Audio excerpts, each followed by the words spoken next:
కావ్య అయితే రాజ్కి ఫోన్ చేసి ఇలా అంటూ ఉంటుంది.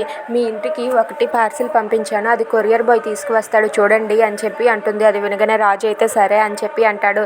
ఇక కొరియర్ బాయ్ అయితే యామిని వాళ్ళ ఇంటికి వచ్చి మేడం కొరియర్ మేడం అని చెప్పి అంటాడు. అది వినగానే యామిని అయితే కొరియర్ ఎవరు ఆర్డర్ పెట్టారు, నేనేం ఆర్డర్ పెట్టలేదా అని చెప్పి యామిని అంటుంది. అది వినగానే అక్కడ ఉన్న రాజు అయితే పరిగెత్తుకుంటూ వచ్చి నేనే ఆర్డర్ పెట్టాను, ఇలా ఇచ్చేయండి అని చెప్పి తీసుకుంటాడు. ఇక అది చూసి యామిని అయితే ఏంటి ఏం జరుగుతుంది, ఎప్పుడు నాకు తెలియకుండా రామ్ ఆర్డర్ పెట్టాడు, అసలు ఏం పెట్టాడు అని చెప్పి యామిని అయితే అలా గమనిస్తూ ఉంటుంది.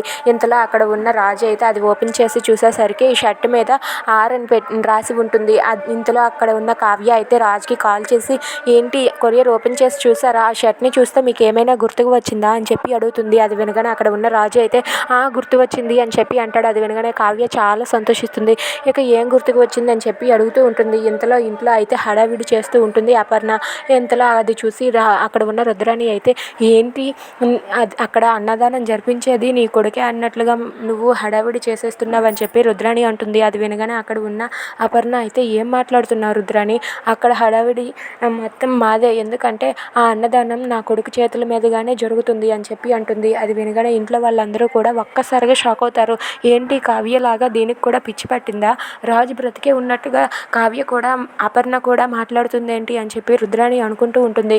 ఇంతలో అక్కడ ఉన్న కావ్య ఆ మాట వినగానే షాక్ అయిపోతుంది. ఇంట్లో వాళ్ళందరూ కూడా ఏం మాట్లాడుతున్నావు అపర్ణ, రాజు బ్రతికి లేకుండా తను అన్నదానం ఎలా జరిపిస్తాడని చెప్పి ఇంట్లో అందరూ అడుగుతూ ఉంటారు. ఇక ఆ మాట వినగానే అపర్ణ అయితే షాక్ అయ్యి అయ్యో నేను నిజం చెప్పేశాను, ఇప్పుడు ఏం చేయాలని చెప్పి షాక్ అయ్యి అలా చూస్తూ ఉండిపోతుంది. If you like this video please subscribe.